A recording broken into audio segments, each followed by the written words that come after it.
تو سامعین محترم، ابھی تھوڑا سا واقع رہ گیا تھا، کیونکہ آڈیو کلپ جو ہے طویل ہو رہی تھی، لہذا کچھ باتیں رہ گئی ہیں وہ بھی عرض کر دوں کہ یہ آپ کے سامنے آئی یہ بات کہ توصیف الرحمان نے رد کیا اس کا کہ مشرکین کے لیے مغفرت کی دعا کی جا سکتی ہے، اسی طرح سید طیب الرحمان نے بھی رد کیا کہ مشرک کے لیے مغفرت کی دعا نہیں کی جا سکتی، یعنی توصیف الرحمان بھی رد کر رہے ہیں مشرکین کی مغفرت کی دعا کے لیے، اور قاری طیب الرحمان بھی، اور عامل لیاقت کے حوالے سے ہی ان کے یہ بیانات، ان کی یہ آڈیو ویڈیو سامنے آئی ہے جس میں انہوں نے یہ کہا ہے۔ لیکن اس کے مقابلے میں قاری خلیل الرحمان کی بات آپ کے سامنے آئی ہے کہ کس طرح سے وہ وکالت کر رہے ہیں، گول گول لٹو کی طرح گھما رہے ہیں، اور کس طرح سے دفاع کر رہے ہیں عامل لیاقت کو، کہ ساری دنیا جانتی ہے کہ وہ رافضی ٹائپ کا بریلوی تھا، یا علی مدد یا مشکل، یا علی مولا علی مشکل کشا پکارنے والا، ایسے شخص کی ایسا گول لٹو گھمایا ہے کہ جی انہوں نے تو رجوع کر لیا تھا۔ کب رجوع کیا تھا؟ کیا عامل لیاقت کا یہ بیان ہے کہ علی مشکل کشا نہیں، علی مولائے کائنات نہیں ہے؟ ہے کوئی بیان ایسا؟ ہے ایسا رجوع؟ تو وہ شرم آنی چاہیے اللہ کی کتاب کے ساتھ ایسی ناانصافی، اور جس کا شرک واضح ہو اس کی ایسی وکالت۔ لیکن آپ دیکھیں کہ یہ سارا کام دین کے نام پر ہو رہا ہے، دینداری کا لبادہ اوڑھ کر یہ مشرکین کے سہولت کار بنے ہوئے ہیں۔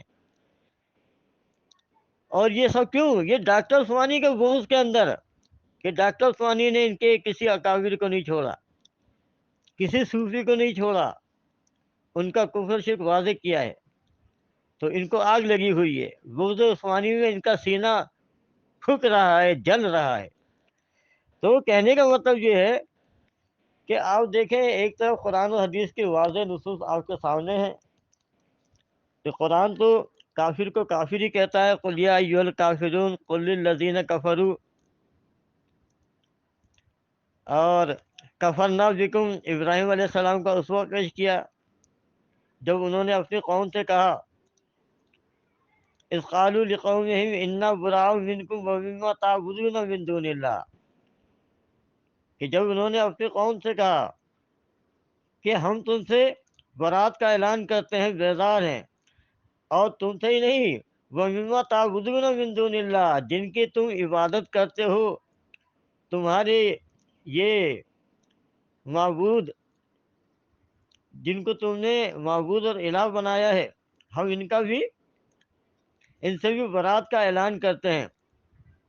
کفرنا بکم، ہم تمہارا کفر کرتے ہیں۔ کیا کہا ابراہیم علیہ السلام ان کے ساتھیوں نے کہ ہم تمہارا کفر کرتے ہیں؟ تو ایک طرف تو یہ اسوا ہے کہ کفر کو کفر کہنا ہے، اور دوسری اور ابراہیم علیہ السلام کے نے اپنے والد کو کیا کہا؟ اذ قال ابراہیم، ہاں ابراہیم لابیہ آذر، جب انہوں نے ابراہیم نے اپنے باپ آذر سے کہا، کہ ابا جان، میں دیکھتا ہوں کہ آپ اور آپ کی قوم کھلی گمراہی کے اندر مبتلا ہیں،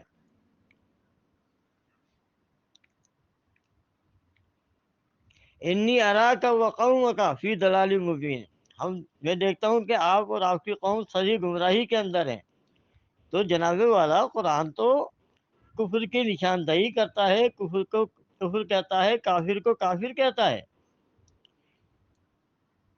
تو اب یہ تفریق کرنا کہ جی اگر کوئی کلمہ پڑھ لے تو کافر نہیں ہو سکتا، یہ قرآن میں کہاں لکھا ہے کہ کلمہ پڑھ لے تو کافر نہیں ہو سکتا، یا کلمہ پڑھنے والے کے لیے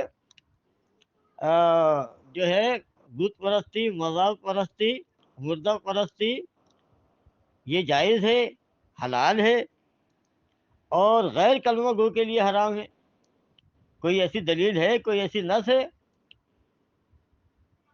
وہی اللہ کے نبی یہ ایک حدیث پیش کرتے ہیں مشرکین کی حمایت میں، وکالت میں، کہ اللہ کے نبی نے تو یہ حدیث بیان کی ہے کہ نبی علیہ السلام نے صحابہ سے کہا کہ اب مجھے تم سے یہ اندیشہ نہیں کہ تم مشرک بن جاؤ گے، مگر مجھے یہ اندیشہ ہے کہ تم کو دنیا نچھاور کی جائے گی اور تم دنیا داری میں مبتلا ہو جاؤ گے۔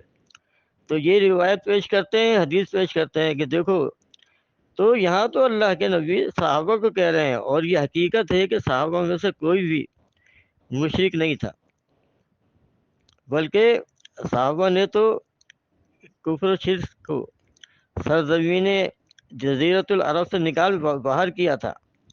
اللہ کے نبی نے وصیت کی تھی کہ اخرج المشرکین من جزیرۃ العرب، کہ مشرکین کو جزیرۃ العرب سے نکال باہر کرنا۔ تو عمر رضی اللہ عنہ کے دور میں اس کے اوپر عمل ہوا، انہوں نے مشرکین کو جزیرۃ العرب سے نکال باہر کیا، اور عرب کی سرزمین کفار و مشرکین سے پاک ہو گئی۔ یہ کہنا کہ کلمہ گو اس امت کے لوگ مشرک نہیں ہو سکتے، یہ بہت بڑی غلط فہمی ہے، دھوکہ دہی ہے۔ اللہ کے نبی کی تو حدیث ہے کہ قیامت سے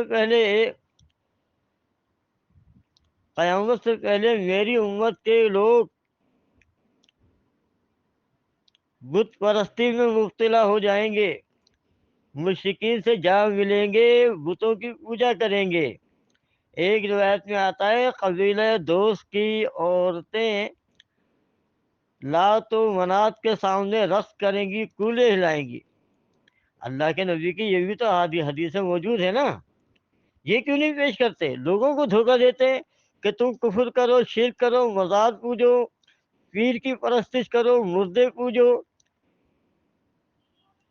عرس اور میلے مناؤ، آستانوں کی پوجا کرو، ان کے آستانے پر، قبروں پر ناک رگڑو، تم مشرک نہیں ہو سکتے، کلمہ گو ہو۔ کتنا بڑا دھوکہ دیا جا رہا ہے۔ لیکن بہرحال ڈاکٹر عثمانی کی نے جو دعوت دی، جس میں انہوں نے کفر کو کفر اور شرک کو شرک اور توحید، عقید توحید کو خالص عقید توحید ثابت کیا، اور چھان کے رکھ دیا کہ خالص توحید یہ ہے، شرک یہ ہے، کفر یہ ہے، ایمان یہ ہے، چھان کے رکھ دیا، خالص کر دیا۔ ایمان اور کفر کے درمیان مشرق و مغرب کی دوری پیدا کر دی کہ یہ دونوں ایک دوسرے کی ضد ہیں، ایک نہیں ہو سکتے، اور انہوں نے ایک کر دیا تھا۔ آپ دیکھیں، صدیاں گزر گئیں، صدیاں گزر گئیں، پورا عالم اسلام کفر کی لپیٹ میں ہے۔ نام کے یہ جو ہے کلمہ گو یا مسلمان رہ گئے ہیں، حقیقت یہ ہے کہ ان کا اسلام اور کلمہ توحید سے کوئی تعلق نہیں۔ اللہ تعالی ہمیں حق قبول کرنے کی توفیق دے۔ اقول قولی واستغفر اللہ لی ولکم ولسائر المؤمنین۔